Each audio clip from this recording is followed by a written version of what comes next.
Platform पर। तो आशा करता हूं आप सभी लोग बहुत अच्छे होंगे। और आज है गुरुवार, तो आपको पता है जैसा आपको सूचित किया गया था, आज आपका ज्योग्राफी का पाठ है। आज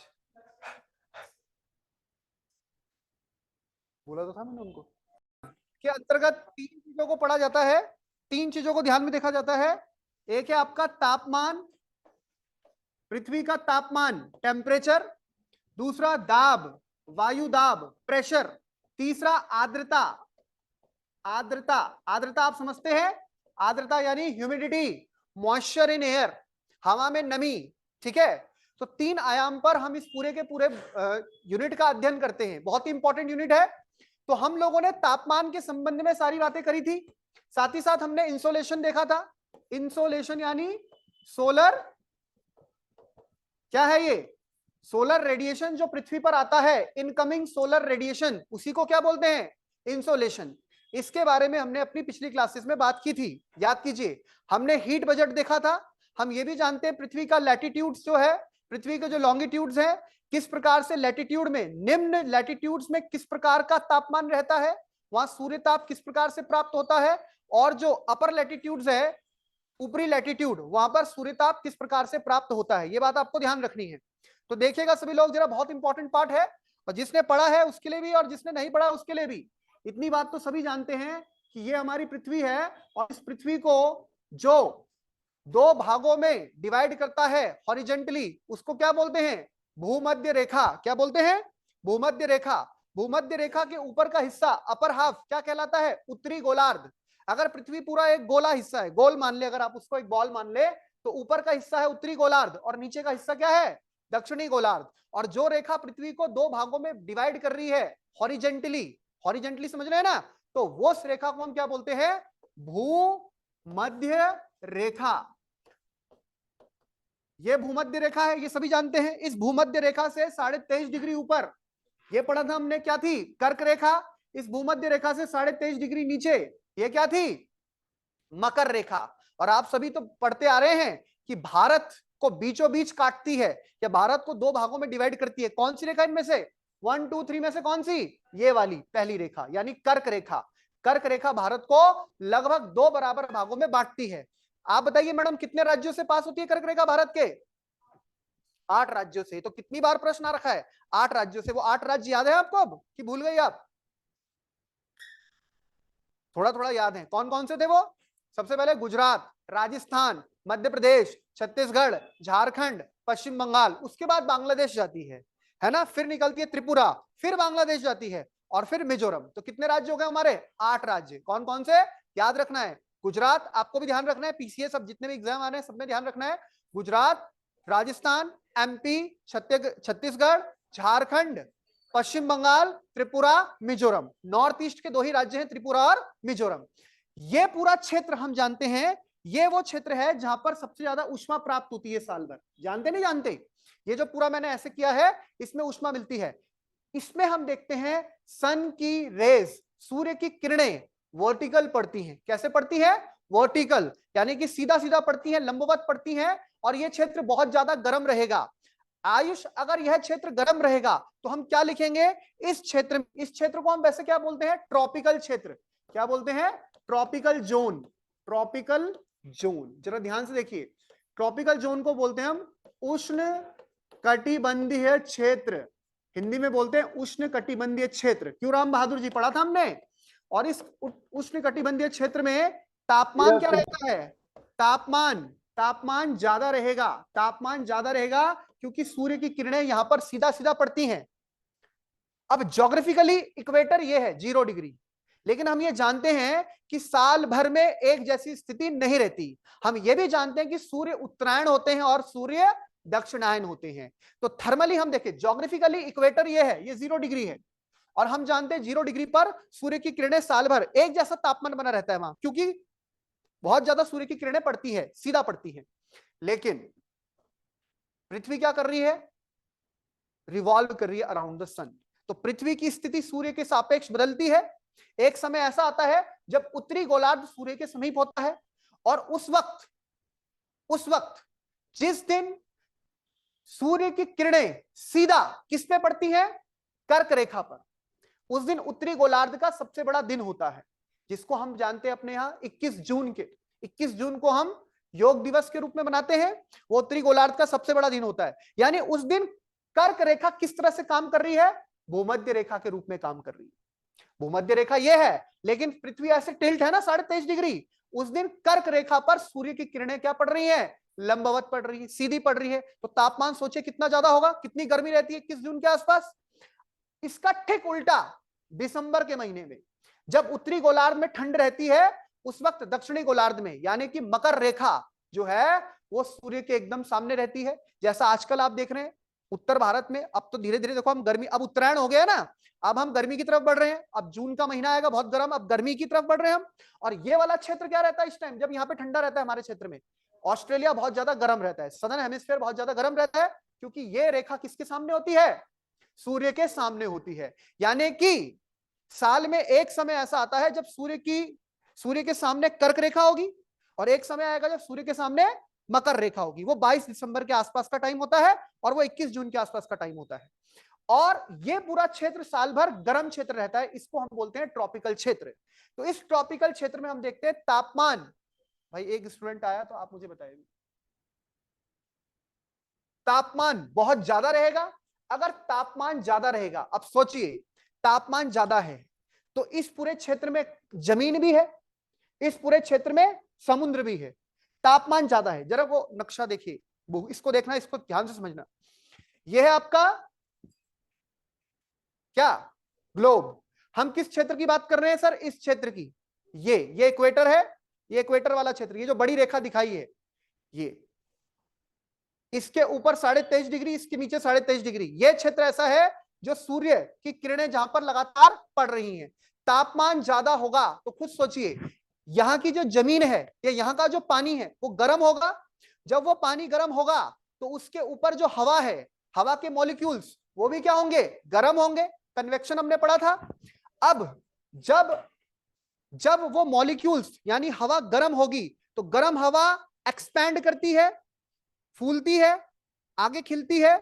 और जब गर्म हवा एक्सपेंड होगी तो वो ऊपर की तरफ उठेगी। कभी दूध उबलते हुए देखा होगा, पानी को उबलते हुए देखा होगा, तो जब भाप आती है तो भाप नीचे की तरफ जाती है, ऊपर की तरफ जाती है? ऊपर की तरफ, क्योंकि मॉलिक्यूल्स क्या होंगे? लाइट होंगे। लाइट मॉलिक्यूल्स ऊपर की तरफ बढ़ेंगे, ऊपर की तरफ बढ़ेंगे। यानी यहां पर एक कन्वेक्शन चलेगा, एक कन्वेक्शन साइकिल चलेगी, एक क्या पड़ेगी? सवंग धारा चलेगी, जो धारा क्या करेगी? इस प्रकार से ऊपर की तरफ बढ़ेगी। समझ रहे हैं? जब इस प्रकार से हवा ऊपर की तरफ जा रही है तो यहां पर वायु दाब कैसा होगा? ज्यादा होगा या कम होगा? कम होगा। यहां पर वायु दाब, यानी अगर तापमान ज्यादा है तो वायु दाब क्या होगा? कम होगा। यानी प्रेशर कम होगा। यानी temperature is inversely proportional to pressure. कौन सा प्रेशर? Atmospheric pressure. ठीक है। तो भूमध्य रेखा पे एक चीज आप देख रहे हैं, भूमध्य रेखा पे क्या हो रहा है? तापमान ज्यादा है। भूमध्य रेखा से मतलब है इस पूरे क्षेत्र में तापमान अधिक है। तापमान अधिक होने के कारण यहाँ की सतह गर्म हो रही है। सतह गर्म होने के कारण सतह के ऊपर जो हवा है वो गर्म हो रही है। गर्म हवा हल्की होती है, हल्की हवा ऊपर उठती है। हवा ऊपर उठेगी तो नीचे वैक्यूम क्रिएट होगा, खाली जगह बनेगी, और उसको हम बोलते हैं कि वहां पर प्रेशर क्या हो गया? Low pressure. कैसा हो गया? Low pressure. इसके ठीक उल्टा कहां पर होगा आयुष? अब इससे ऊपर की तरफ बढ़िए आप। ये 23.5 डिग्री का क्षेत्र था, ये है 23.5 डिग्री नॉर्थ, 23.5 डिग्री साउथ। इससे ऊपर जाते हैं हम, एक व्रत आता है आर्कटिक व्रत, ठीक है, 66.5 डिग्री उत्तरी गोलार्ध। इसके नीचे जाते हैं, ठीक जैसा ऊपर है वैसे नीचे है, 66.5 डिग्री नीचे कौन सा है? अंटार्कटिक व्रत। और ठीक 90 डिग्री ऊपर, बचपन से पढ़ते आ रहे हैं, क्लास 9th में ही देखते थे, नॉर्थ पोल। 90 डिग्री नीचे क्या हो गया? South pole. South pole. उत्तरी गोलार्ध, उत्तरी ध्रुव, दक्षिणी ध्रुव। उत्तरी ध्रुव और दक्षिणी ध्रुव। ये उत्तरी ध्रुव और दक्षिणी ध्रुव यानी कि हम किस क्षेत्र की बात कर रहे हैं? इसकी ये ऊपर जो सिरा है और इसकी, देखो ये ग्लोब का जो मिलता है मार्केट में वो भी तिरछा मिलता है आपको। तिरछा मतलब पृथ्वी ऐसी नहीं है, ऐसी है, टिल्टेड है। कभी प्रिंसिपल के ऑफिस में देखा होगा, जब तुम शैतानियां करते थे बुलाया जाता था, पेरेंट्स टीचर्स मीटिंग होती थी, तो देखा होगा, या किसी ऑफिसर, जब आप लोग एचडीएम डीएम बनेंगे तो आपके जो ऑफिस होगा उसकी टेबल पे भी रखा होता है तो आप देखते हैं ग्लोब कैसा रहता है, तिरछा रहता है। इसको ऐसा क्यों बनाया है? नॉर्मल ये है, ये ऐसा बनाया जाता है क्योंकि 23.5 डिग्री पृथ्वी क्या है, झुकी हुई है। और ऐसी स्थिति में अगर ये सूर्य है, ये कलम जो मेरे हाथ में है वो सूर्य है, तो इस टाइम देखो पृथ्वी का एक हिस्सा सूर्य के पास है, ये वाला, और वो वाला हिस्सा कहां है, वो वाला हिस्सा पीछे है, पीछे की तरफ है। तो जब ये हिस्सा सूर्य के पास है तो ये देखो भूमध्य रेखा तो ये है नीचे की तरफ, सामने कौन पड़ रही है, कर्क रेखा, तो होती है गर्मी। अब ठीक 6 महीने बाद उल्टा हो जाता है। अब देखो नीचे वाला हिस्सा आ गया सूर्य के पास, और वो वाला हिस्सा कहां चला गया, दूसरी साइड। तो यहां पर कौन आ गया सूर्य के पास, मकर रेखा। तो ये साल भर प्रक्रिया चलती रहती है, ऐसे तो घूमती रहती है, हमारे साल बढ़ते रहते हैं। 2022 आ गया, 2023 आ गया, 2024 आ गया, 25 भी आएगा, 26 भी आएगा, आते रहेंगे। ये स्थिति बनती रहेगी लगातार।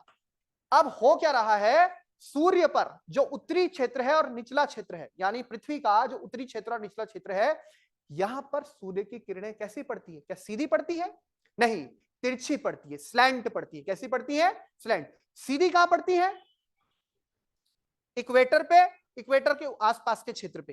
तिरछी कहां पड़ती है, ऊपर और नीचे। अगर यहां भी सूर्य की किरणें सीधी पड़ती तो खुद सोचिए, क्या नॉर्थ पोल में जो आपका आर्कटिक का क्षेत्र है वहां बर्फ रह पाती कि अब तक सारी बर्फ गल जाती। नीचे दक्षिण में आ जाइए, दक्षिण में कौन सा क्षेत्र है, दक्षिण में आपका अंटार्कटिका का क्षेत्र, वहां बर्फ रह पाती कि गल जाती, सारी बर्फ गल जाती। तो आप एक चीज देखिए, यहां पर तिरछी रेखा जा रही है, तिरछी रेखा की वजह से क्या है, आप देख रहे हो यहां का टेम्परेचर क्या है, लो है। यहां का टेम्परेचर जब बहुत हाई है तो पोल्स का टेम्परेचर कैसा होता है, फ्रिजिड, बहुत जमा देने वाला। और जब टेम्परेचर लो है तो वहां आसपास की हवा कैसी है, वो कैसी हवा होगी, वो भारी हवा होगी, क्योंकि मॉलिक्यूल्स क्या होंगे, टाइटली पैक्ड होंगे, आसपास रहेंगे, हवा का भार आप समझ रहे हैं, और उस वजह से हवा प्रेशर ज्यादा लगा रही होगी। क्या केवल एक ही कारण है यहां पर हवा के लिए, या यहां पर ग्रेविटी भी कारण है, ग्रेविटी भी कारण है, आप समझ रहे हो। यहां पर ग्रेविटी, ग्रेविटी क्या होता है, गुरुत्व बल। वो गुरुत्व बल ज्यादा कहां होता है, इक्वेटर पे या पोल्स पे, पोल्स पे। तो वो भी गुरुत्व बल मतलब पृथ्वी अपनी तरफ खींचती है, तो हवा को उसने अपनी तरफ क्या कर रखा है, कांटेक्ट में खींच रखा है, पुल कर रखा है। इस वजह से भी आप देख रहे हो ये पूरा क्षेत्र इस तरह से कार्य कर रहा है। तो यहां पर दो चीजें हुई, इक्वेटर पे टेम्परेचर ज्यादा, तापमान ज्यादा, वायुदाब कम। इसका ठीक उल्टा पोल्स पे, पोल्स में तापमान कम, तापमान कम, वायुदाब, वायुदाब कैसा है, ज्यादा। यानी कि यहां पर बना है हाई प्रेशर और यहां पे बना है लो प्रेशर। इसे बोलते हैं हाई प्रेशर, इसे बोलते हैं लो प्रेशर। अब हम जानते हैं हवा हमेशा कैसे चलती है, कैसे बहती है हवा, हाई प्रेशर से लो प्रेशर।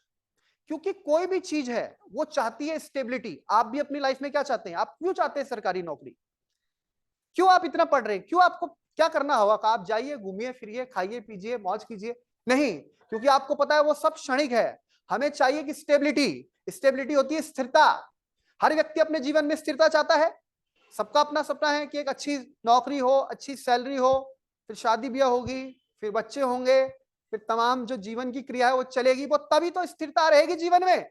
वरना जीवन में भी क्या आ जाएगा, भंवर में फंस जाओगे, बवंडर आ जाएगा अगर स्थिरता नहीं होगी। और सरकारी नौकरी को स्थिरता माना जाता है क्योंकि उसमें आपको पता है कि आप सिक्योर हैं, जॉब सिक्योरिटी है। तो पृथ्वी पे तो स्थिरता हो नहीं रही है। पृथ्वी पर तो एक तरफ क्या है, तापमान ज्यादा है, एक तरफ तापमान कम है, एक तरफ वायुदाब कम है, एक तरफ वायुदाब ज्यादा है। तो हवा हमेशा कैसे चलेगी, जहां किसी चीज की कमी होगी उस चीज को भरने का प्रयास किया जाएगा, हाई प्रेशर से लो प्रेशर की तरफ हवा चलेगी, यानी उच्च वायुदाब से। इसको ऐसे भी समझ सकते हो कि मान लीजिए एक कमरा ये है हमारे पास, एक कमरा वो है, इस कमरे में 10 बच्चे हैं, उस छोटे से कमरे में हमने 50 बच्चे भर दिए, तो उनको तो आफत आ जाएगी। अब इस गैलरी से क्या होगा, वहां से बच्चे उस कमरे से कहां आना चाहेंगे, इस, क्योंकि यहां ज्यादा स्पेस है ना। तो इसी प्रकार हवा कहां से, वहां हाई प्रेशर से कहां चलेगी, लो प्रेशर की। आ रही है बात समझ में। यानी इससे हमारी पृथ्वी पर बनती है साइकिल। क्या बनती है, साइकिल। कैसी साइकिल बनेगी यहां पर, हम देखते हैं, इन्हें बोलते हैं वायुदाब पेटियां। क्या बोलते हैं इनको, वायुदाब पेटियां। तो इतनी बात आपको समझ में आ गई होगी। हम पृथ्वी पर आज बात करेंगे वायुदाब पेटियों की, वायुदाब पेटियां, बेटियां नहीं है ये, पेटियां, ठीक है। यानी कि एटमॉस्फेरिक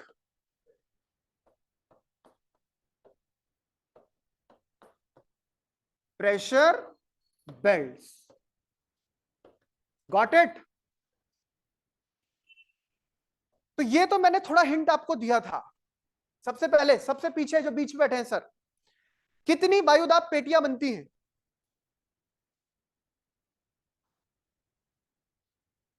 हाँ, मतलब 3 दिन पॉलिटी पढ़ो, फिर ज्योग्राफी भूल जाओ, और अब 3 दिन बाद जब मैं पूछूंगा संविधान तो फिर पॉलिटी भूल जाओगे।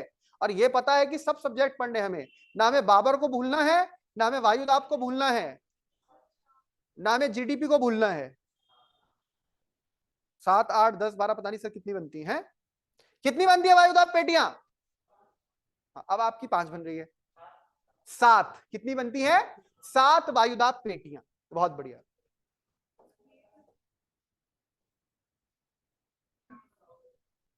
सात वायुदाब पेटियां जरा समझने का प्रयास कीजिएगा, और उनके नाम भी याद कराए थे मैंने, अपना ही नाम भूल गए कि क्या है। जरा देखो ये मेंस में आएगा, कैसे करेंगे? एक तो डायग्राम बनाना होता है आपको प्रॉपर, 150 शब्दों में, 250 शब्दों में, कैसे? तो डायग्राम से एकदम क्या होता है, बहुत सारी बात लिखने से हम बच जाते हैं, और सीधा एग्जामिनर का ध्यान वहां पे जा रहा है।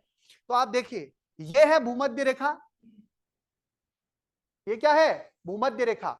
इससे मैंने कहा था 5 डिग्री ऊपर, 5 डिग्री ऊपर, और इससे 5 डिग्री नीचे, 5 डिग्री नीचे, 0 डिग्री है ये। क्या है ये बच्चे? 0 डिग्री।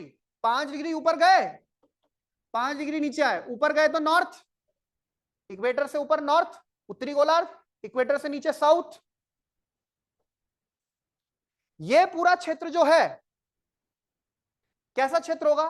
तापमान क्या होगा? यहां पे ज्यादा होगा, और वायुदाब क्या होगा? कम होगा। इस पूरे बेल्ट को हम किस नाम से जानते हैं? देखो मैं यहां लिख देता हूं, इसको बोलते हैं इक्विटोरियल।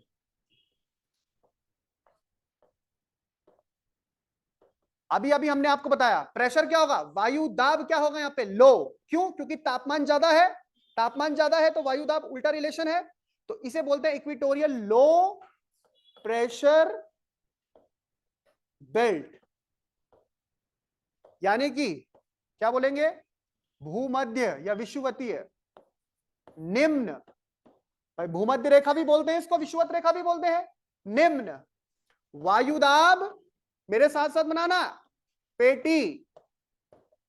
कुछ नहीं करना, पहले गोला बना देना है, एक लाइन खींच देनी है बीचों बीच, उसे बोलेंगे 0 डिग्री, उससे 5 डिग्री ऊपर और 5 डिग्री नीचे, ठीक है बेटा? इसे बोलेंगे हम क्या? इक्विटोरियल लो प्रेशर बेल्ट। Very good. भूमध्य निम्न वायुदाब पेटी, ठीक है। अब ऊपर बढ़िए, जब हम ऊपर बढ़े तो अभी हमने पार कर लेना है कौन सा क्षेत्र? कर्क रेखा, और यहां पार कर लेना है मकर रेखा, यानी करीबन 30 से 35 डिग्री उत्तर और 30 से 35 डिग्री नीचे।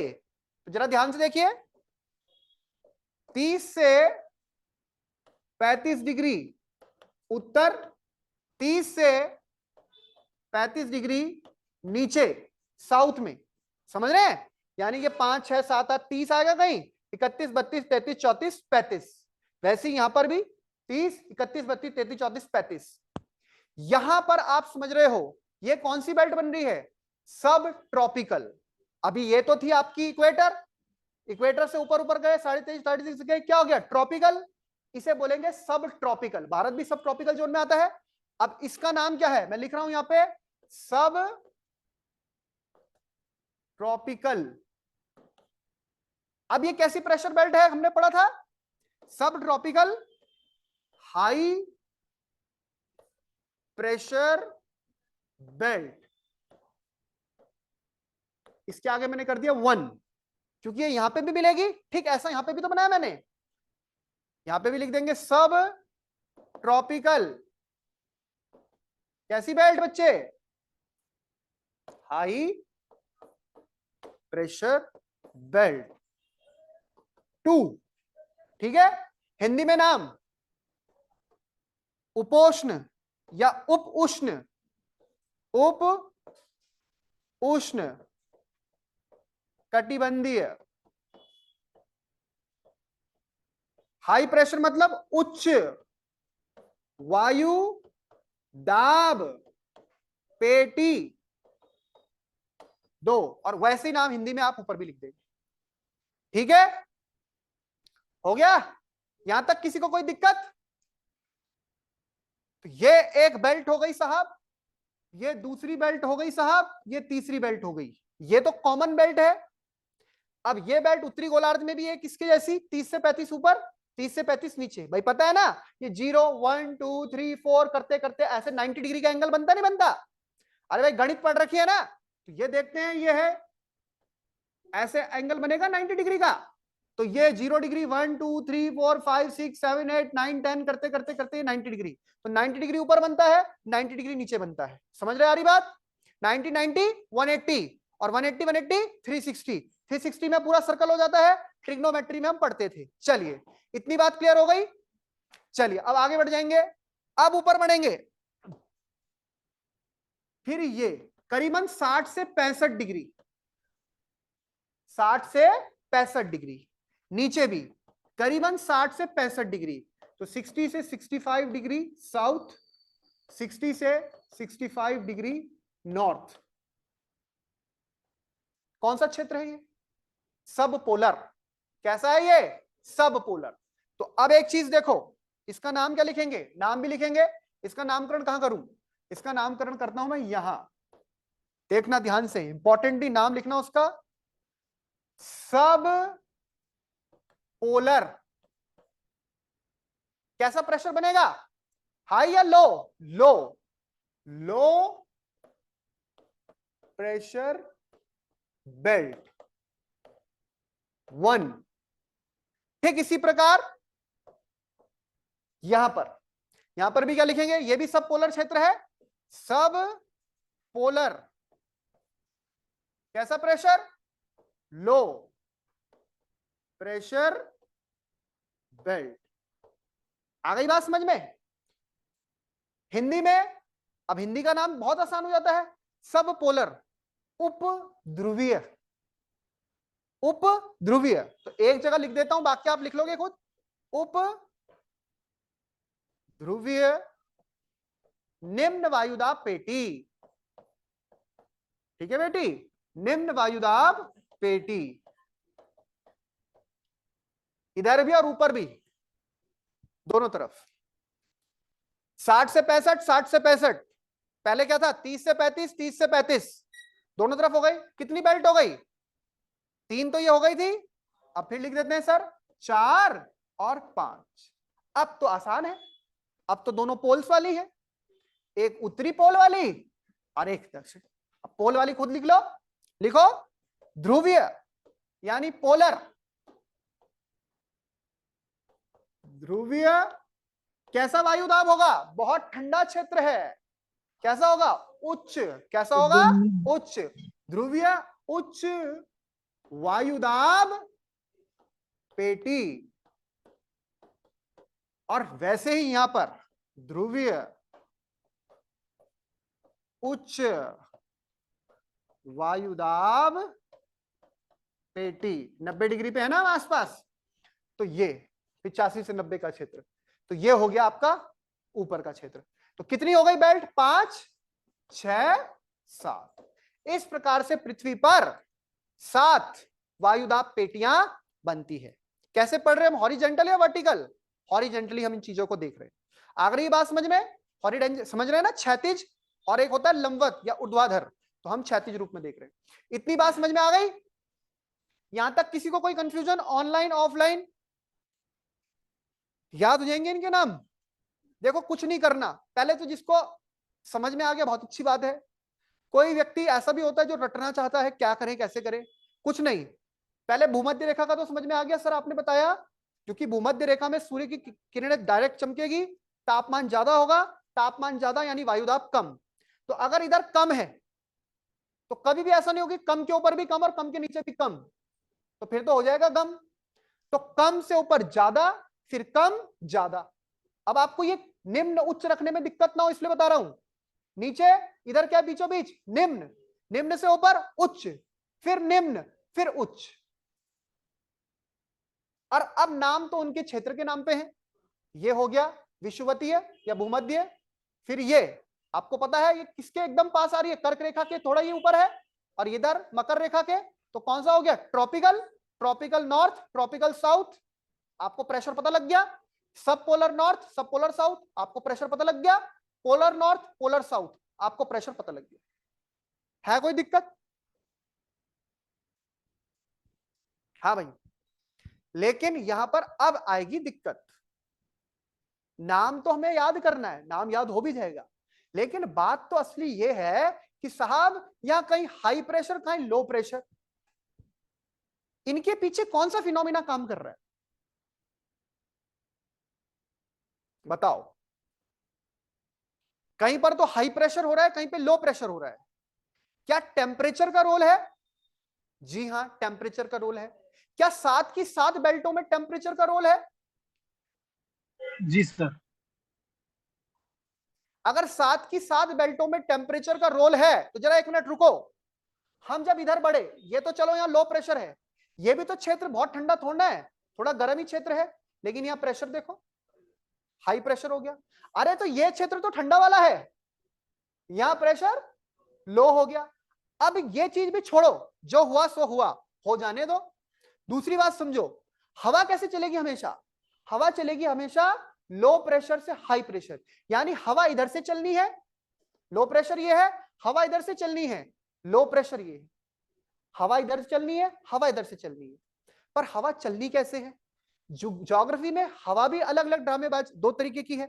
हवा कैसे है? एक तो ऊपर नीचे वाली हवा, और एक हवा जो आपका, जिसको हम विंड बोलते हैं, हाई प्रेशर से लो प्रेशर जारी है, यानी जो क्षैतिज रूप में चल रही है, वास्तव में वो विंड है। विंड और एयर, अब हिंदी में तो हम बोलते थे हवा, लेकिन रियल चीज क्या है भाई? बादल बनते हैं तो बादल कैसे बनते हैं? बादल कैसे बनते हैं? नीचे समुद्र है, नदी समुद्र जो भी पानी, उसमें पानी गर्म हुआ, पानी गर्म हुआ, भाप बना, वाष्पीकरण, इवेपोरेशन, ऊपर गए, बादल बने। बादल यानी ऊपर गया, क्या होगा ऊपर? कंडेंसेशन होगा, ठंडा होगा वो, और फिर प्रेसिपिटेशन, बारिश बन के नीचे। तो ये कैसा प्रोसेस है? ऊपर नीचे ऐसा चल रहा है। ये है कैसा मूवमेंट?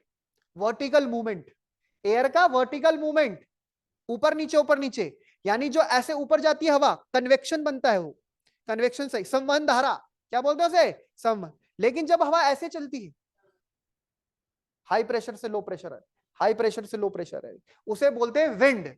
उसे क्या बोलते हैं? विंड। तो ये भी अंतर है। अब दो जगह आप समझिए, यहां पर लो प्रेशर है, यहां पर लो प्रेशर है, यहां से ही हवा चलनी है। लेकिन इसको समझना इतना आसान नहीं है, क्योंकि हमारे पास साधन कम है। ये क्या है? ये 2D में दिखता है, लेकिन 2D में समझने का मतलब क्या है? इसको आप 3D में समझिए, जैसे डमी है। कैसे हवा? हवा यहां से चली, ऐसे तो ना ऐसे ऊपर उठी, ये ऐसे उठी। हमारा वायुमंडल कहां है? हम बोलते हैं वायुमंडल, हम ऐसे ऊपर देखते हैं। हम पृथ्वी, देखो पृथ्वी ऐसी है, इसको समझने का प्रयास करो। पृथ्वी ऐसी है, अगर आप दूर से कहीं से अंतरिक्ष से देखोगे तो ऐसे पूरा गोल हो जाता है। हम जब छोटा था, मैं भी छोटा था, मैं सोचता था कहीं दूर जाएंगे, दूर जाएंगे, दूर जाएंगे, ये कहीं जगह तो खत्म होती होगी, कहीं तो ऐसा होगा कि उसके बाद पैर नीचे रखेंगे और गायब हो जाएंगे, या कहाँ चले जाएंगे। पर ऐसा है, आप घूम घाम के फिर, क्योंकि यहां से घूमोगे, घूम घाम के फिर यहीं आ जाओगे। होता नहीं होता? इंटरेस्टिंग भी काफी है। अब आप समझिए कि हवा, जो हमारा वायुमंडल है, वो पूरा ऐसे में, उसने पृथ्वी को हर तरफ से घेर रखा है। हमने पढ़ा था शुरू में, वायुमंडल ऐसा है। अब कोई भी हवा उठेगी, तो हवा उठेगी यानी लो प्रेशर से हवा उठी, हवा उठेगी क्योंकि हवा गर्म है, उठेगी उठेगी उठेगी, ऊपर जाते जाते आपको पता है हवा ठंडी होगी। कहां तक जाएगी ऊपर? क्या अंतरिक्ष चली जाएगी? नहीं, जाएगी शोभ सीमा तक। कहां तक जाएगी? शोभ सीमा। वहां से, शोभ सीमा से फिर नीचे आने का प्रयास करेगी, क्योंकि ऊपर जाएगी, ठंडी हो जाएगी, ठंडी हवा फिर नीचे आने का, जब नीचे आने का प्रयास करेगी, तो क्या यहां पर नीचे आ पाएगी? नहीं, यहां से तो उठ रही है, यानी ऊपर जाके शोभ सीमा पे जाके वो टकराएगी और दो भागों में बढ़ जाएगी।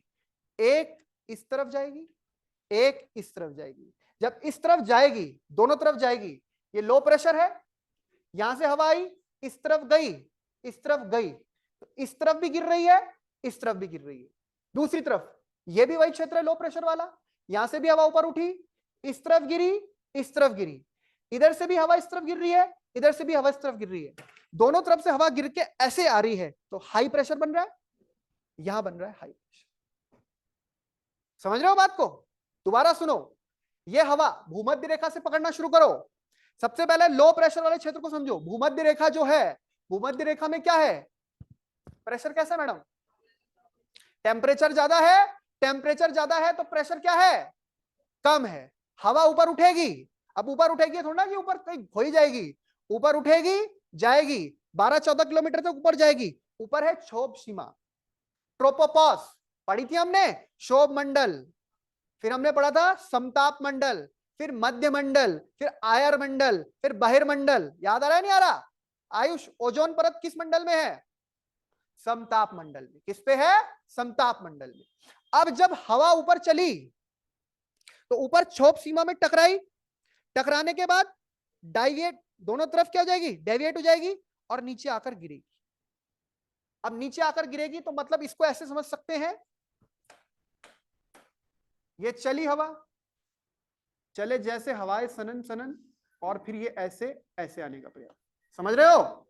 ये ऐसे ऐसे, अब ऐसे ही तो दिखाऊंगा मैं, अब ऐसे तो बना नहीं दूंगा ना, ऐसे हो ऐसे रहे, पर दिखाना मुझे ऐसे पड़ेगा, ये ऐसे हो। समझ गए? उसी प्रकार ये भी क्षेत्र क्या है?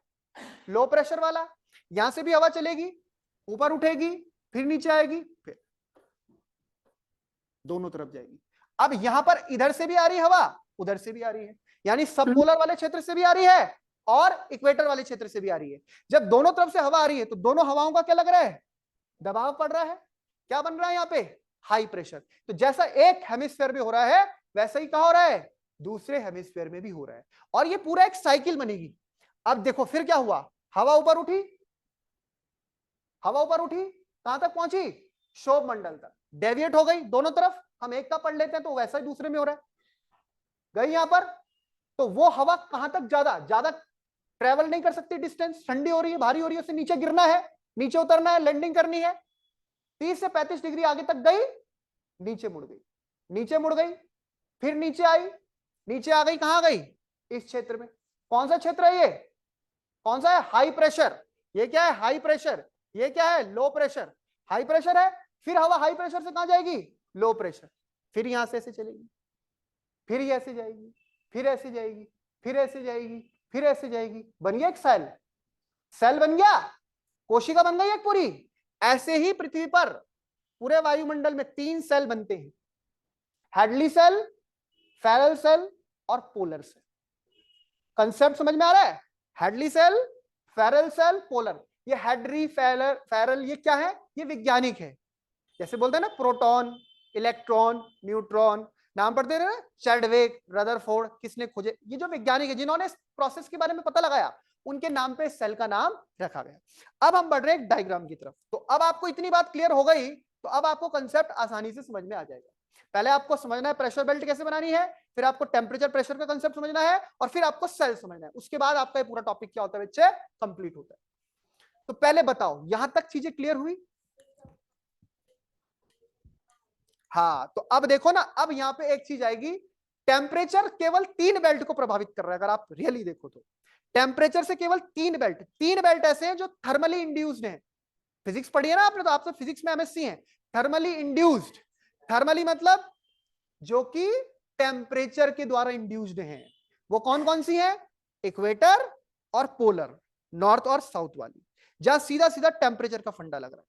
लेकिन दूसरा कंसेप्ट क्या है जो हम बात कर रहे हैं? दूसरा कंसेप्ट काम कर रहा है आपका कोरियोलिस बल। फिजिक्स में पढ़ा है कोरियोलिस बल? कौन बताएगा? कौन बताएगा कोरियोलिस बल क्या होता है? जल्दी बताइए। मैडम इसका नाम हिंदी में भी कोरियोलिस बल है, कोरियोलिस तो कोरियोलिस है। कौन बताएगा? सेंट्रीपिटल सेंट्रीफ्यूगल फोर्स पड़ी है? अब सारी बल, अभी सारी बल, अब पता नहीं कौन कौन से बल पड़े हमने, बचपन तो इसी में बीता पूरा, पर उसको ध्यान नहीं दिया। देखिए, ये है भूगोल, थोड़ा वैज्ञानिक विषय है, भूगोल में ऐसा नहीं कि बस ये बेल्ट है तो बेल्ट बन गई, बेल्ट क्यों बनी उसके पीछे कारण भी तो होगा। तो ये सब हमने पढ़ लिया था। देखो हमारा झंझावात, बारिश, बिजली बुजली कड़क गई थी, सब सब पढ़ लिया था हमने। टेम्परेचर भी हमने देख लिया था, वेदर भी देख लिया था, क्लाइमेट भी देख लिया था, क्लाइमेटोलॉजी क्या होती है, एलिमेंट्स ऑफ क्लाइमेटोलॉजी, एटमॉस्फेयर के बारे में पढ़ा था, अलग अलग प्रकार की लेयर पढ़ी थी, सब पढ़ा रखा है आपको। कंपोजिशन ऑफ एटमॉस्फेयर, एटमॉस्फेयर में कौन कौन सी गैस है, nitrogen, oxygen, argon, CO2, neon, ये पूछा जाता है यूपीएससी में, इनका कंपोजिशन, ये सब पढ़ाया था। नाइट्रोजन, ऑक्सीजन, CO2 सब पढ़ा रखा था। ये सारी चीजें पढ़ा दी गई है, पर इसका पीडीएफ नहीं भेजा मैंने, है ना क्योंकि ये यूनिट पहले खत्म होने दो। टेम्परेचर कैसे डाउन हो रहा है फिर कैसे बढ़ रहा है ये भी हमने पढ़ा था, ये पूरा पढ़ा था आपने, सारा कुछ पढ़ा रखा है। अब पता नहीं तुम लोगों को याद है कि नहीं है, अलग अलग मंडल। इसके बाद हम कहां पहुंच गए थे, gases of atmosphere, CO2, ozone, water vapour, dust particle, ये दूसरा चैप्टर स्टार्ट हो गया था। इसमें हमने सूर्य ताप पढ़ा था, हीट बजट जिसमें दिमाग खपाना पड़ गया था, और टेम्परेचर, ये चीज भी हमने पढ़ी थी। ये सब ये पढ़ा था ना हमने, कंडक्शन, कन्वेक्शन, रेडिएशन कैसे कैसे होता है, क्या होता है, ये सब। इसके बाद अब हमारी नेक्स्ट यूनिट कहां सी, ये हीट बजट, याद है ये सब मिल जाएगा आपको, ये पूरी यूनिट है, अच्छे से इसको पढ़ना।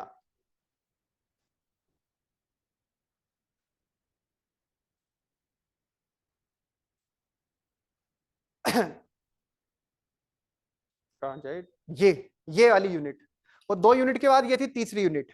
अब तीसरी यूनिट में देखो एटमॉस्फेरिक प्रेशर बेल्ट ही तो पढ़ रहे हैं हम, प्रेशर बेल्ट और विंड सिस्टम, जैसे प्रेशर होगा उस हिसाब से विंड चलेगी।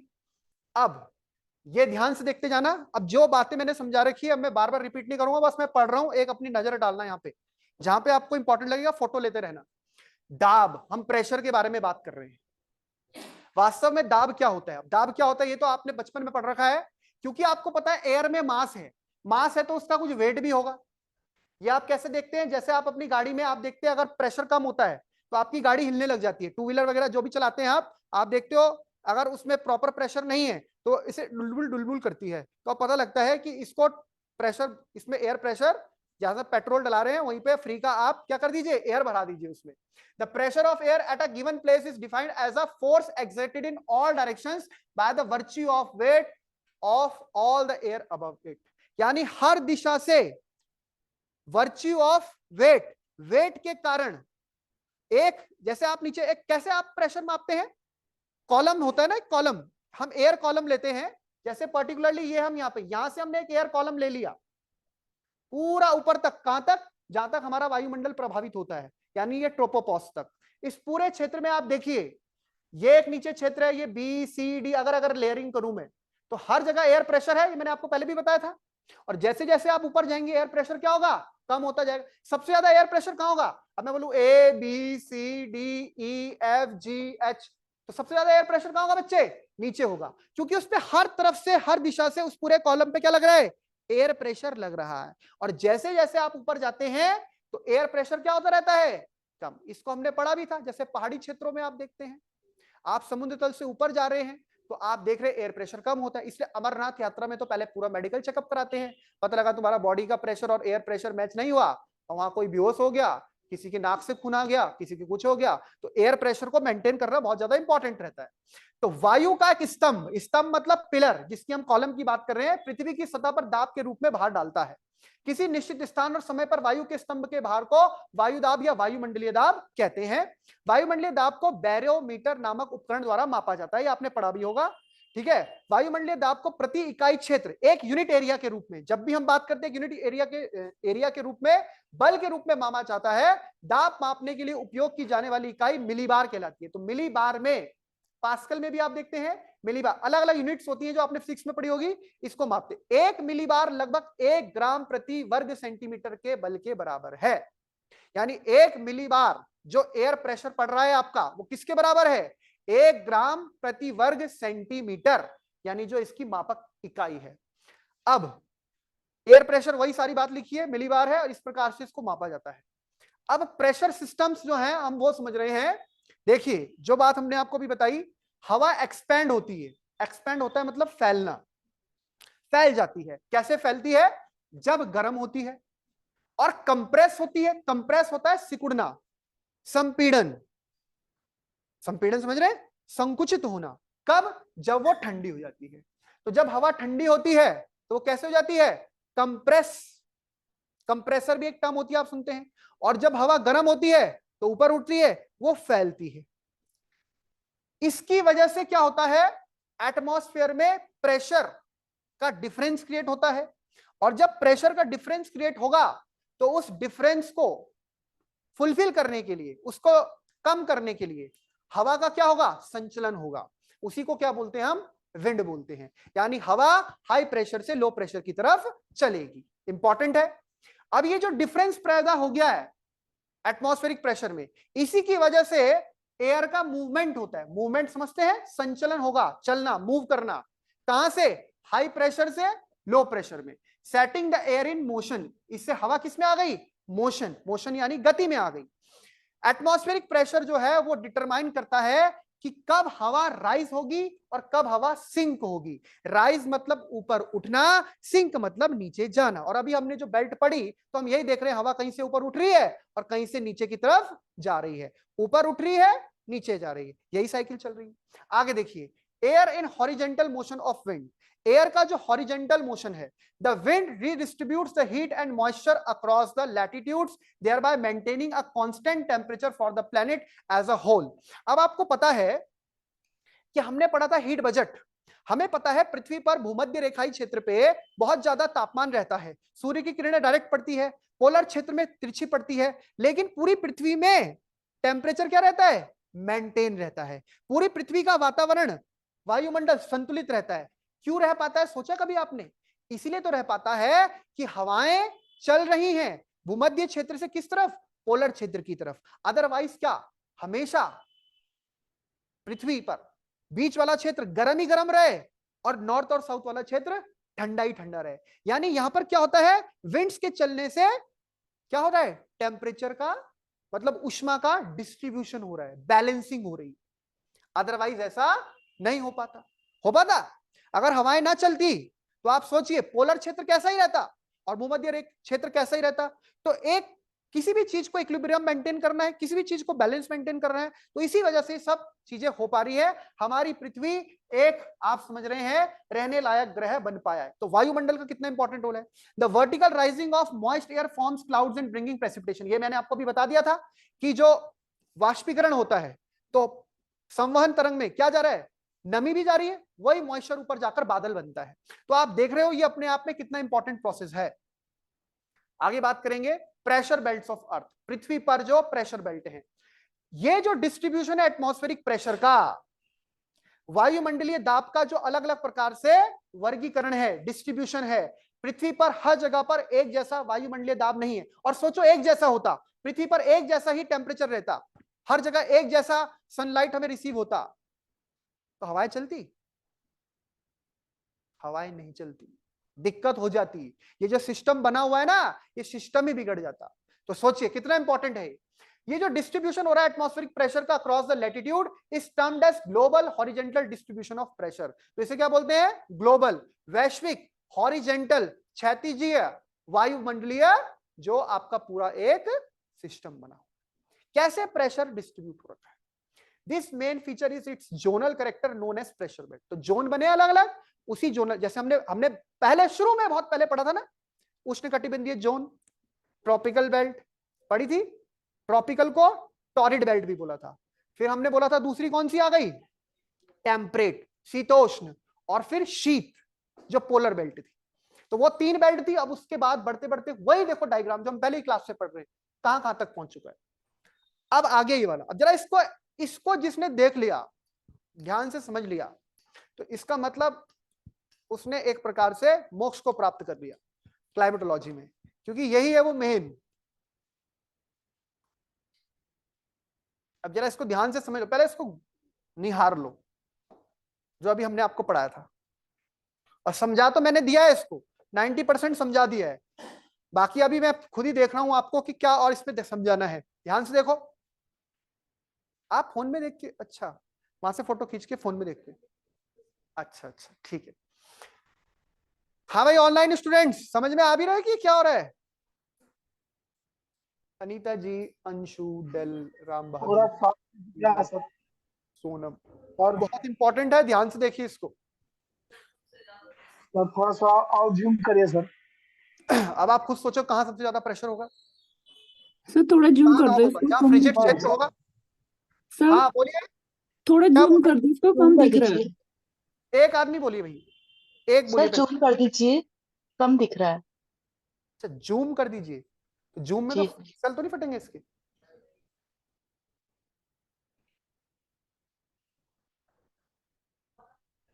अरे तो ये जूम में तो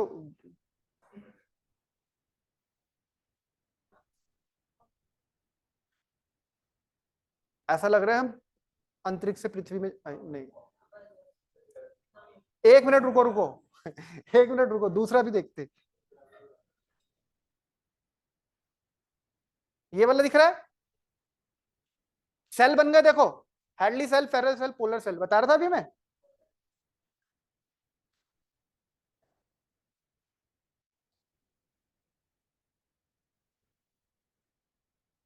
उसी उसी की फोटो लेते हो कि मेरे भी लेते हो उसके साथ।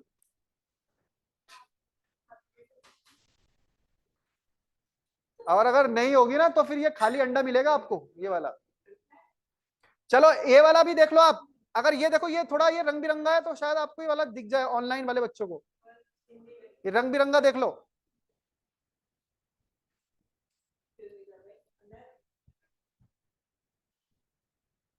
दिख रहा है? हाँ भाई, सबको समझ में आ रहा है, ये दिख रहा है क्या है? Yes sir. चलिए, पछुआ, वेस्टर्लीज पढ़ा होगा आपने, ईस्टर्लीज, वेस्टर्लीज जो हवाएं चलती है। अब जरा ध्यान से देखिए, ट्रेड विंड्स, वेस्टर्लीज, ईस्टर्लीज। अब जरा ध्यान से देखिए, हमने क्या समझा, जो समझा उसको एक बार मैंने पानी पी ले, 1 घंटे से झरा हो गया बोलते यार।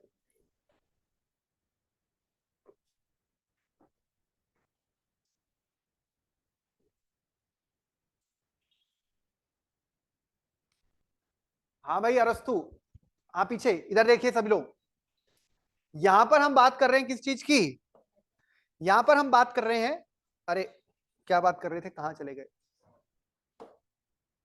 इसकी, किसकी, प्रेशर बेल्ट की। ध्यान से देखिए, अभी जिसको आता है तो अच्छी बात है, नहीं भी आता तो छोड़ दीजिए। दोबारा देखिए ध्यान से, यह है 0 डिग्री का क्षेत्र, दिख रहा है सबको, 0 डिग्री। हमें पता है सर यहां तापमान सर्वाधिक रहता है, ऐसा मान के चलते साल भर, है ना, इक्वेटर पर साल भर। हालांकि हमें पता है कि थर्मली इक्वेटर भी चेंज होता है, अब बार बार नहीं बताएंगे, जब क्या होगा उत्तरायण और दक्षिणायन। इस इक्वेटर से 5 डिग्री ऊपर, 5 डिग्री नीचे, तो देख रहे हैं इक्वेटर की लाइन ये दिख रही है, डॉट डॉट डॉट डॉट, उससे थोड़ा नीला शेड ऊपर, नीला शेड नीचे, ये पूरी एक बेल्ट बन गई जिसको हमने बोल दिया इक्वेटोरियल लो प्रेशर बेल्ट। दूसरी बड़ी बात, ये लो प्रेशर बेल्ट है तो इसको यहां पर बोला जाता है, इसका नाम है डोल्ड्रम। अब ये एक बहुत इंपॉर्टेंट, ये मैंने परसों भी बताया, मतलब लास्ट क्लास में बताया था जब ज्योग्राफी की। डोल्ड्रम, डोल्ड्रम ये कैसी बात हुई? डोल्ड्रम का मतलब हो गया शांत क्षेत्र। शांत क्षेत्र, सर यहां तो उथल पुथल मची होनी चाहिए, क्यों? जरा ध्यान से देखिए, ऊपर से भी आ रही है हवाएं, ट्रेड विंड्स बोलते हैं जिन्हें, व्यापारिक पवनें, नीचे से भी आ रही है हवाएं, और हवाएं से हवाएं टकराएं तो फिर तो शांति कहां से, फिर तो भयंकर प्रलय मच जाना चाहिए, लेकिन नहीं हो रहा है ऐसा, शांति है। क्यों? क्योंकि, हाँ बोलो, क्योंकि क्या हो रहा है, जब ये दोनों तरफ से हवाएं आ रही हैं तो जैसे ये 10 डिग्री की तरफ से एंटर करती हैं, समझ रहे हो, अभी वही वाली हवाएं जो नीचे आई थी फिर ऐसे आ रही थी उधर से, ये कौन सी वाली, ऊपर वाली नहीं, ये ऊपर से नीचे आई फिर ऐसे गई ऐसे गई, तो जैसे ही आई तो इन्होंने टकराना था, लेकिन 10 डिग्री में इनकी हालत हुई खराब, तापमान अधिक, 5 डिग्री तक आते आते और खतरनाक, टकराई और सीधा ऊपर, नीचे मिल ही नहीं पाई, सतही सतह पर मिलके सीधा ऊपर उड़ गई, नीचे नीचे मिलके ऊपर, तो नीचे का क्षेत्र कैसा हो गया, शांत पीस, जबकि है कहां पर, इक्वेटरीय क्षेत्र, इसे बोलते शांत क्षेत्र। शांत क्षेत्र क्यों? क्योंकि हवाओं का ज्यादा ड्रामा यहां पर नहीं, वरना हवाएं तो क्या क्या तूफान खड़ा कर देती है, साइक्लोन ले आती है, ठीक समझ रहे हैं? यहां पर क्या हुआ, क्यों हो रहा है ऐसा, इसी से डोलड्रम पूछेगा, सीधा इंटरव्यू में पूछेगा डोलड्रम किसे कहते हैं, तो आप बोलेंगे सर डोलड्रम वो क्षेत्र होता है, कहां पर हो रहा है, एक तो ये क्षेत्र भूमध्य रेखा के आसपास, भूमध्य रेखा के 5 डिग्री उत्तर में, 5 डिग्री दक्षिण में, कुछ एक किताबें 10 डिग्री तक बता देती है इस पूरे बेल्ट को, और डोलड्रम तो आपका 5 डिग्री ऊपर 5 डिग्री नीचे, ये वो क्षेत्र होता है जहां पर व्यापारिक पवनें आती हैं। कहां से आती है सर, उत्तरी गोलार्ध से भी आती है, दक्षिणी गोलार्ध से भी आती हैं, दोनों पवनें आपस में आती हैं और कन्वर्ज होती हैं। अच्छा, इसी चीज को एक और नाम से जाना जाता है I intertropical convergence zone, ITCZ। तो अब कभी एग्जामिनर ये टर्म भी डाल सकता है, inter tropical convergence zone. Tropical मतलब क्यों, दोनों तरफ ट्रॉपिकल्स है, कन्वर्जेंस मतलब आपस में हवाएं कन्वर्ज कर रही हैं, एक दूसरे से मिल रही हैं और कन्वर्ज करके ऊपर उठ जा रही हैं, तो इसी को क्या बोलते हैं, इंटर ट्रॉपिकल कन्वर्जेंस जोन। ध्यान रखना, ये जब भारत का मानसून पढ़ रहे थे तो हमने देखा था भारत के मानसून के लिए बहुत इंपॉर्टेंट था ये, और ITCZ हमेशा फिक्स नहीं रहता, ITCZ कभी ऊपर खिसक जाता है, कभी नीचे खिसक जाता है। आयुष क्यों, हाँ क्योंकि सूर्य का ताप हमेशा भूमध्य रेखा पे एक जैसा तो बना नहीं रहता, सामान्यतः हम बोलते बना रहता है, लेकिन क्या होता है, अभी तो पढ़ा था कि सर साल में ऐसा टाइम आएगा जब भूमध्य रेखा के तौर पे कौन काम करेगी, कर्क रेखा उत्तरी गोलार्ध वाले क्षेत्र में, और फिर ठीक 6 महीने बाद ऐसा टाइम आएगा, तो ये ऊपर नीचे जब अब जैसे अब धीरे धीरे क्या होगा, ये ITCZ ऊपर की तरफ खिसकेगा, जैसे अब अभी क्या हो रखा है, अभी सूर्य कहां पे है, सूर्य की किरणें सीधा कहां पड़ रही है, ऑस्ट्रेलिया वाले क्षेत्र से, ऑस्ट्रेलिया में अभी गर्मी हो रही थी, अब धीरे धीरे ऑस्ट्रेलिया में गर्मी कम होती जाएगी, अब सूर्य ना ऊपर बढ़ेगा, और ये चल रहा है फरवरी का महीना, अब सूर्य अभी भूमध्य रेखा से नीचे है, और वो पहुंचेगा अब 23 मार्च के आसपास, कहां पहुंच जाएगा, भूमध्य रेखा, ओ भूमध्य रेखा में भयंकर गर्मी, अब जैसी 23 मार्च से ऊपर बढ़ेगा 24, 25, 26, तो ऊपर बढ़ना शुरू होगा, ऊपर बढ़ना शुरू होगा तो हमारी कपलाहट शुरू होगी, क्यों, क्योंकि यहां पर गर्मी बढ़ेगी, मार्च का आखिरी सप्ताह, फिर अप्रैल, फिर मई, फिर जून, 21 जून तक पहुंच जाएगा वो मैक्सिमम, कहां पहुंच जाएगा वो, कर्क रेखा, ओहो, और सबसे बड़ा दिन होगा, तभी तो मोदी जी ने उसको सुना है क्या, इंटरनेशनल योग डे, साल का सबसे बड़ा दिन होता है, पर हमारे लिए होता है सबसे बड़ा दिन उत्तरी गोलार्ध, 27 जून को। और जब यहां पर ये पहुंचेगा तो आप समझिए ये पूरा क्षेत्र हीटेड अप होगा ना, जमीन कैसी हो जाती है पूरा, तब आयुष कपड़े लेने जाता है छत में दिन में 11-12 बजे 1 बजे, और पैर जल जाते हैं उसके, बिल्कुल तपती है जमीन और बहुत गर्मी रहती है, आप समझ रहे, अब जो आने वाली है भीषण गर्मी, तो उस टाइम क्या होता है, ये ITCZ ऊपर खिसक जाता है, और जब ये उल्टा होता है फिर वो ऊपर खिसकेगा कब तक, 21 जून तक, फिर जून के बाद जुलाई, अगस्त, सितंबर तक नीचे आ जाता है, और फिर अक्टूबर, नवंबर, दिसंबर वहां पहुंच जाएगा ऑस्ट्रेलिया, फिर जनवरी, फरवरी, मार्च, अप्रैल, मई, जून में ऊपर, सितंबर में नीचे, और फिर दिसंबर में ऑस्ट्रेलिया पे, फिर मार्च में भूमध्य रेखा पे, फिर जून में कर्क रेखा पे, तो यही तो उसका साल भर का, तो इसी वजह से तो ITCZ क्या है, ऊपर नीचे खिसक रहा है, आ गई बात समझ में। तो यहां पर क्या हुआ, दोनों तरफ से जो व्यापारिक पवनें आई वो आपस में कन्वर्ज करी, और कन्वर्ज करके वो पवनें क्या है, ऊपर उठ गई, समझ में आ गई बात। इसको बोलते हैं डोलड्रम, डोलड्रम मतलब शांत क्षेत्र, और इसको कई बार ITCZ बेल्ट भी बोल देते हैं, शांत क्षेत्र, शांत पेटी, कहां मिलेगी, यहां मिलेगी, ठीक है बेटे। अब दूसरा देखो, अब यहां पर देखिए, यहां पर ये इससे ऊपर हम बढ़ेंगे तो हम पहुंच गए 30, ये 23.5 डिग्री वाला है, ये डॉट डॉट डॉट कर रखा है, ये कौन सी रेखा है, कर्क रेखा, ऐसे ही नीचे भी होगी मकर रेखा। अब इस 23.5 डिग्री से मैंने ऊपर कहा था 30 डिग्री से 35 डिग्री, 23 से ऊपर ही होगा 35, 23 के ऊपर 24, 25, 26, 27, 28, 29, 30, 30 से 35, ये कौन सा क्षेत्र है, ट्रॉपिकल तो है ये नीचे क्षेत्र, ट्रॉपिकल से थोड़ा ही ऊपर है तो उसे क्या बोल देंगे, सब ट्रॉपिकल। कैसी प्रेशर बेल्ट होगी, हाई प्रेशर। अभी ये मत देखो हाई प्रेशर लो प्रेशर क्यों हुआ, उसका कारण वैसे मैंने बता दिया, पर याद रखने के लिए रखो, अगर सर यहां पर लो प्रेशर है तो यहां पे हाई होगा, फिर यहां पे हाई है तो यहां पर लो होगा, फिर यहां पे लो है तो फिर यहां पे हाई होगा, यानी कि लो हाई, लो हाई। ऐसा मत कर देना कभी वहां बनाते हुए एग्जाम में और याद नहीं भी आ रहा हो कि सब लो और लो, हाई और हाई, तो फिर तो गलत हो जाएगा, ठीक है। तो क्या करना है, वैसी लो हाई, फिर लो हाई, समझ में आई इतनी बात। इसके बाद जब हम ऊपर बढ़ते हैं तो हम देखते हैं ये कौन सी बेल्ट बनी, सब ट्रॉपिकल हाई प्रेशर बेल्ट। ये कौन सी बेल्ट बनी, सब ट्रॉपिकल है। इसे खासकर उत्तरी गोलार्ध क्षेत्र के, इसे हम बोलते हैं अश्व अक्षांश, हॉर्स लैटिट्यूड। लिखा है ना हॉर्स लैटिट्यूड, क्या बोलते हैं इसको, अश्व अक्षांश। ये मैंने आपको बात बताई थी, क्योंकि यहां पर क्या रहती है, एक प्रकार की स्थिरता बनी रहती है। कैसी रहती है यहां पर स्थिरता, हाई प्रेशर है, उधर से भी हवाएं आ रही हैं, इधर से भी हवाएं आ रही हैं, नीचे की तरफ दबाव डाल रही है, तो एक स्थिर क्षेत्र रहेगा। अब देखिए जहां पर लो प्रेशर होता है वहां का क्षेत्र स्थिर नहीं होता। लो प्रेशर में स्थिर क्षेत्र क्यों नहीं होता, हवाएं ऊपर उठती रहती उठती रहती। जहां हाई प्रेशर होता है एक प्रकार से वहां पर क्षेत्र कैसा रहता है, स्थिर रहता है, यानी ऊपर से हवाएं। अब देखिए जैसा आपका टेम्परेचर बढ़ेगा तो वायु गर्म होगी, वायु गर्म होगी, ऊपर उठेगी, ऊपर उठेगी, तो आपको पता है पूरा का पूरा सिस्टम चेंज हो गया।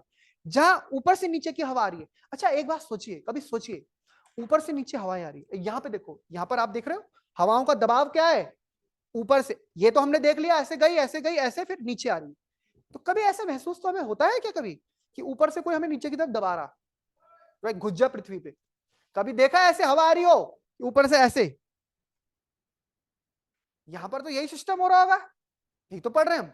ऐसा क्यों महसूस नहीं होता, इसके पीछे कारण है ग्रेविटी। हमें ऐसी वाली हवाएं जो क्षैतिज रूप से चलती है वो तो महसूस होती है।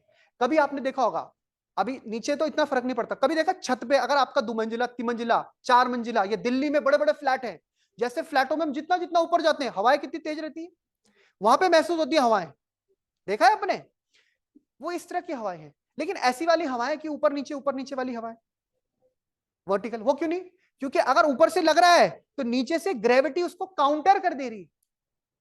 ग्रेविटी जो होती है, गुरुत्व बल जो है, वो उसको क्या कर रहा है, काउंटर कर रहा है। तो ये भी आपको ध्यान रखना है। अब यहां पर आप समझिए ऊपर से क्या है, दबाव पड़ रहा है। पहले क्या होता था, यूरोप से, पुर्तगाल है, डच है, फ्रेंच है, ये सब लोग, आपको पता है ना क्रिस्टोफर कोलंबस का नाम, वास्को डिगामा से पहले क्रिस्टोफर को, जिसने क्या खोजा था, अमेरिका का खोज, अमेरिका को खोजा।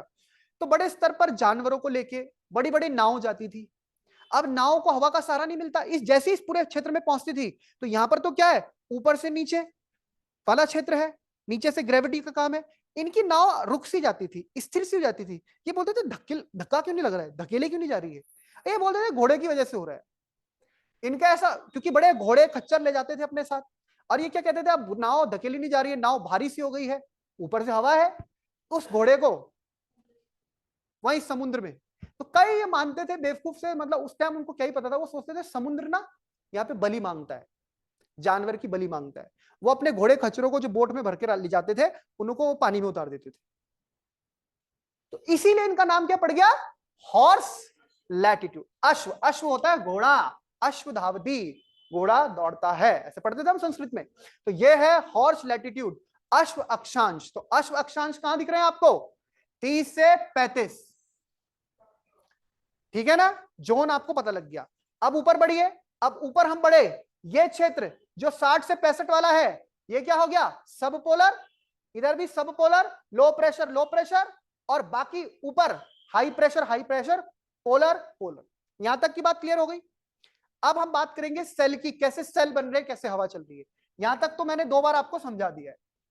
अब आगे देखिए, एक चीज आप ध्यान से देखिएगा, एक चीज आपको ध्यान देने वाली है, ये जो हवाएं चल रही है, ये ऐसे हवाएं हैं, वास्तव में ये आ कैसे रही है, ये हवा ऐसे आ रही है, ऊपर से ऐसे आ रही है, दिख रहा है, और नीचे से ऐसे जा रही है। अरे जाएगी तो इधर ही ना, ये हाई प्रेशर है, ये भी हाई प्रेशर से लो प्रेशर में तो जाएगी दोनों तरफ, लेकिन जा रही है तो डेविएट हो रही है, डेविएट मतलब मुड़ रही है। ये वाली हवाएं ऐसे आनी चाहिए थी, लेकिन ये ऐसे हो गई, ऐसे आनी चाहिए थी, ऐसे हो गई, ऐसे आनी चाहिए थी, ऐसे हो गई, यानी वो ऐसे आनी चाहिए थी और ऐसे हो गई, यानी कि ऊपर से देखो अपने राइट साइड डेविएट हो गई, दाईं तरफ डेविएट हो गई, और ये हवाएं क्या हो गई, सदर्न हेमिस्फीयर में लेफ्ट साइड डेविएट हो गई, यानी ऐसे आनी चाहिए थी, ऐसे हो गई, ऐसे आनी चाहिए थी, ऐसे हो गई। क्यों हो गई, क्यों हो गई, डेविएट क्यों हुई, आयुष की बात पे दम तो बहुत है। पृथ्वी घूमती है, पृथ्वी घूमती है, बिल्कुल सही। इसी को बोलते हैं बच्चों कोरियोलिस बल। क्या बोलते हैं? कोरियोलिस। पृथ्वी घूम रही है। पृथ्वी कैसे घूम रही है? पश्चिम से पूरब घूम रही है, पश्चिम से पूरब घूम रही है, पश्चिम से पूरब घूम रही है। और पूरा घूमने के लिए इसको क्या करना है? 24 घंटे में पूरा रोटेशन कर देना है। अब यहां देखो पृथ्वी कितनी ज्यादा मोटी है, बलजी है, और ऊपर से कैसी है? चपटी। पर घूमना तो उसको पूरा एक साथ ही है। पृथ्वी का ये वाला क्षेत्र यानी सेंट्रल पार्ट, ये बहुत तेजी से घूमता है। आपको पता है इसकी रोटेशन स्पीड क्या है? ज्यादा है कंपैरेटिवली किसके? पोलर क्षेत्र के।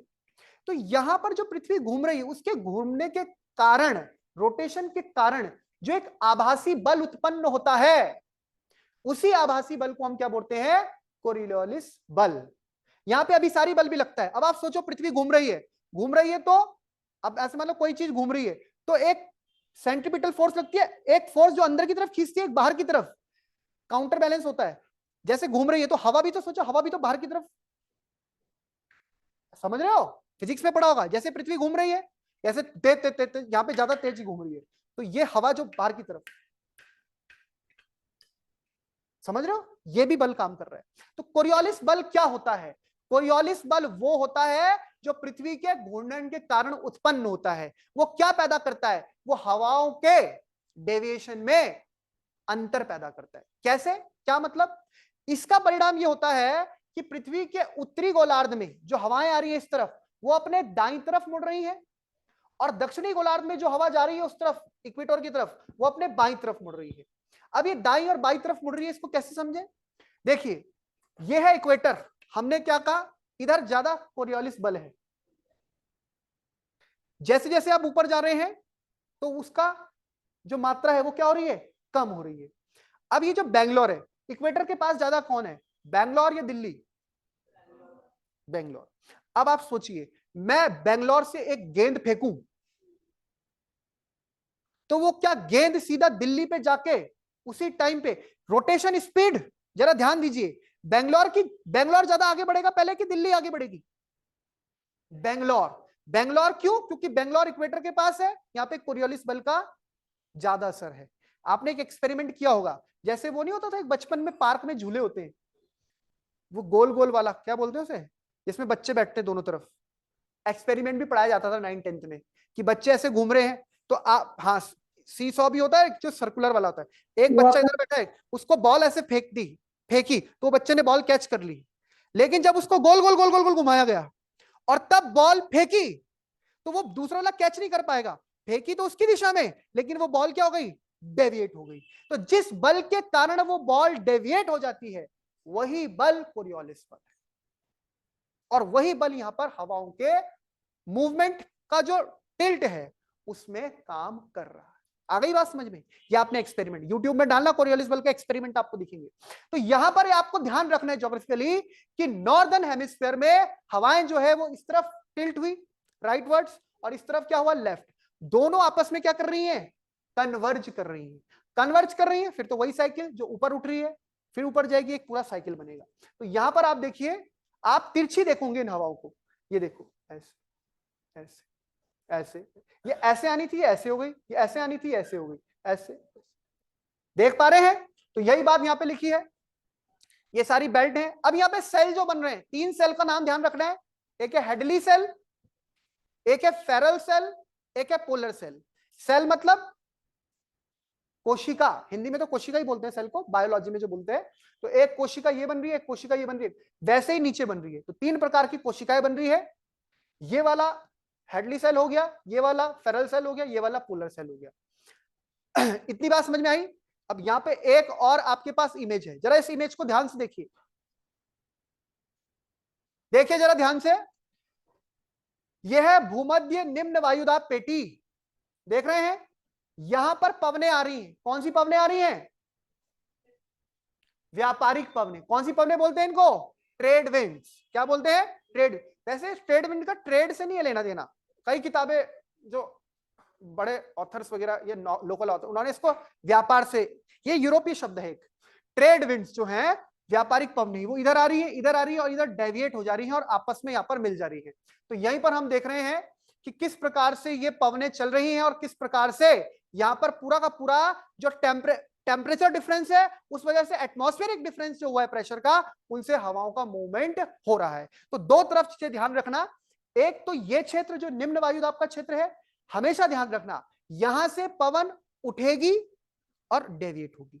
दूसरा क्षेत्र हमें कहां मिल रहा है ऐसा, ये यहां से पवन उठेगी डेविएट होगी, कहां तक जाएगी पवन, हमेशा ध्यान रखना ऊपर स्ट्रेटोस्फेयर तक, फिर क्या होगी स्ट्रेटोस्फेयर नहीं ट्रोपोस्फेयर के ट्रोपोपॉज तक, फिर क्या होगी ऊपर जाके डेविएट होगी। किस तरफ डेविएट होगी, दोनों डायरेक्शन में डेविएट होगी। तो पहला प्रश्न आ गया कि यहां पर तो निम्न वायुदाब बन गया है थर्मल कारण से, तापमान के कारण से, यहां पर उच्च वायुदाब बन गया है और यहां पर भी उच्च वायुदाब बन गया है, किस कारण से, तापमान के कारण से। पर दूसरी बात, ये तो सिंपल है, यहां पर निम्न वायुदाब क्यों बना, सर यहां पर निम्न वायुदाब बना कोरियोलिस बल के कारण, कोरियोलिस बल के कारण, कोरियोलिस बल के कारण यहां पर क्या बना, निम्न वायुदाब। लेकिन ये तो किसके पास है, पोल के पास है। तो अगर यहां पे कोरियोलिस बल काम कर रहा है तो यहां पर भी तो कोरियोलिस बल काम करना चाहिए।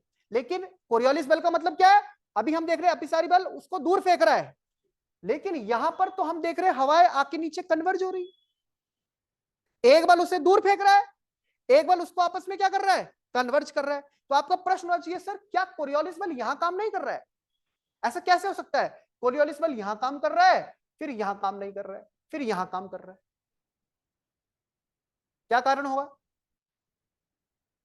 बात ही समझ नहीं आई, बात समझ में आई, क्या बोला मैंने कि हम बोल रहे हैं, बात को ध्यान से समझना, आयुष नींद नहीं आएगी वरना रात को, ध्यान से समझो बात को। बात यह है कि सर ये तो तापीय कारण है, ये भी तापीय कारण है, ये भी तापीय कारण है, तीन बेल्ट तो हमारी सिंपल है, टेम्परेचर के कारण बन गई, लेकिन बाकी बेल्ट कैसे बन रही है, बाकी बेल्ट में काम कर रहा है आपका नॉन टेम्परेचर यानी नॉन थर्मल फैक्टर, इसे बोलते हैं हम डायनेमिक फैक्टर, लिखा भी होगा कहीं यहां पे डायनेमिक फैक्टर, कि किस किस तरह से बनती है, प्रेशर बेल्ट बनती है, जो प्रेशर बेल्ट दो कारणों से बनती है, एक है देखो आगे ना कोरियोलिस बल दो कारणों से बनती है, ये तीनों वो आ गए सेल, देखो एक है ये इक्वेटोरियल लो प्रेशर बेल्ट दो कारण से बनती है, डायनेमिक मतलब जहां पे तापमान का कारण नहीं है, वहां पे तापमान का कारण ही नहीं है, वहां पर दूसरे कारण से क्या बन रही है हमारी टेम्परेचर बेल, ये देखो एक ये है तापमान, एक है कौन सा, पृथ्वी का घूर्णन जो कोरियोलिस बल है, उसी को हम डायनेमिक डायनेमिक रीजन बोल रहे हैं। अब बताओ कैसे काम कर रही है, हमने बोला कि सर यहां पर तो जो बेल्ट है कौन सी, equatorial low pressure belt, polar high pressure belt north, polar high pressure belt south, दोनों टेम्परेचर के कारण काम कर रही है। फिर आपने पूछा कि सर बाकी बेल्ट कैसे बनी है, मैंने कहा उनका कारण क्या है, डायनेमिक है,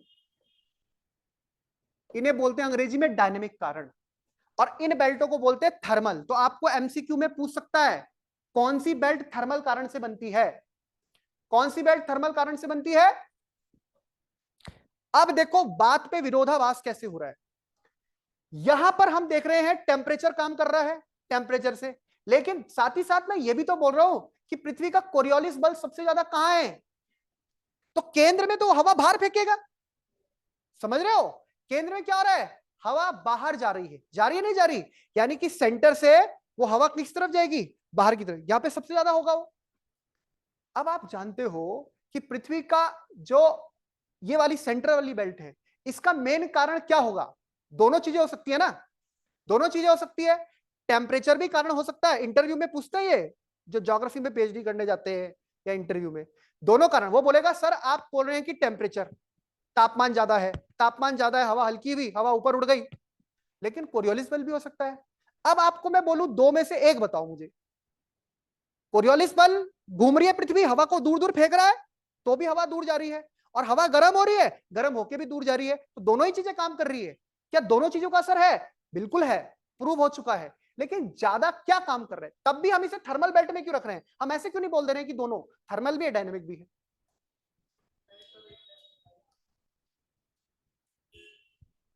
क्यों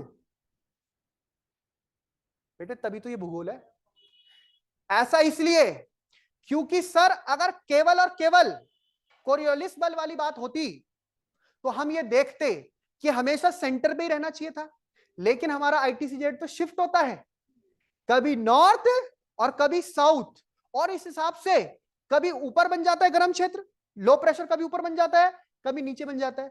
यानी कि वो लो प्रेशर बन किस वजह से रहा है?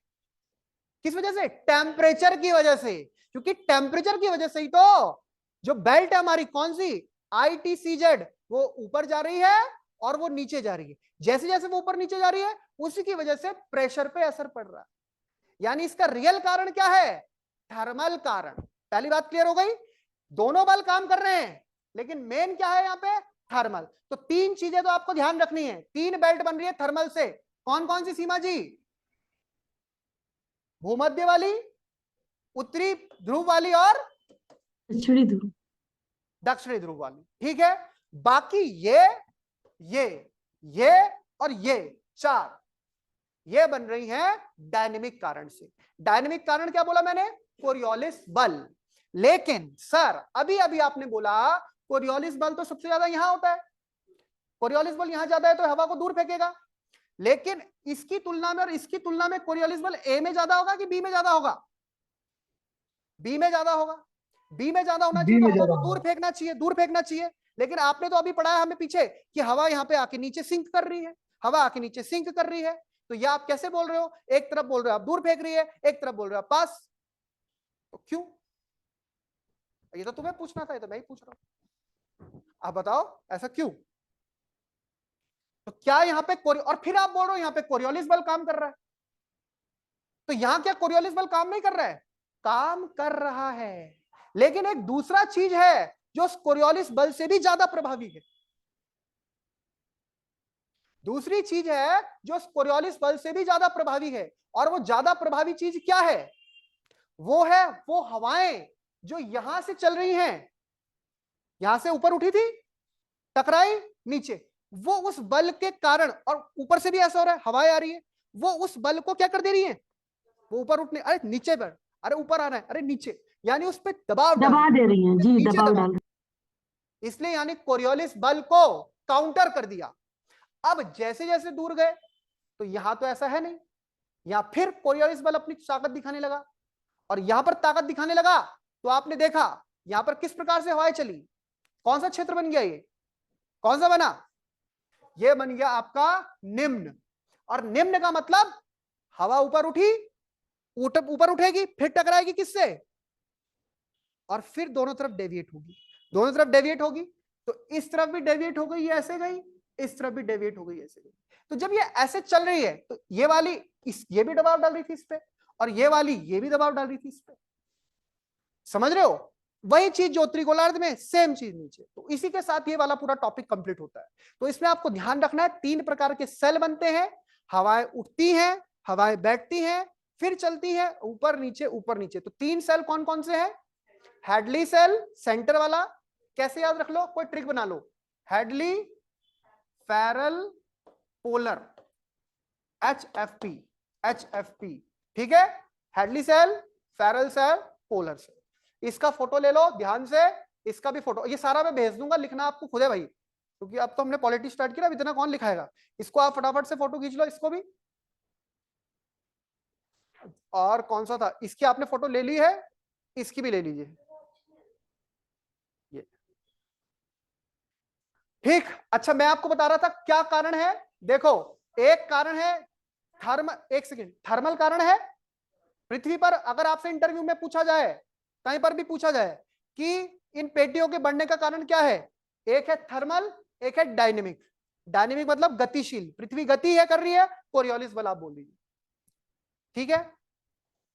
ठीक, लास्ट में कोरियोलिस बल की, अच्छा एक मैंने आपको पहले से पॉलिटी वाले चैनल में, जो बच्चे नहीं जुड़े हैं, देखो जो बच्चे चैनल में नहीं जुड़े हैं, और क्योंकि वो पॉलिटी का भी है, ज्योग्राफी का है, वो तो आप इस नंबर पे आप मुझे मैसेज कर देना। दिख भी रहा है ये 99975719 अपना नाम,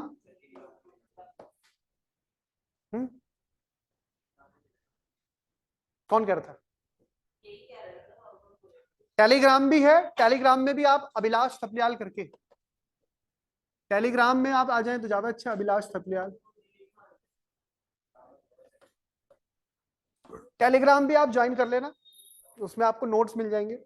और ये नंबर है, इसमें व्हाट्सएप भी कर देना आप मुझे कि सर हमारा नाम ये है, हम इस बैच के हैं, और बस आप हमें जोड़ दीजिए। हाँ, अब लास्ट में एक बार प्रेशर बेल्ट तो हो गई, अब ये पढ़ लेगा आयुष। अब मेरा गला जो है थक गया। अब ये पढ़ो भाई, आयुष पढ़ो।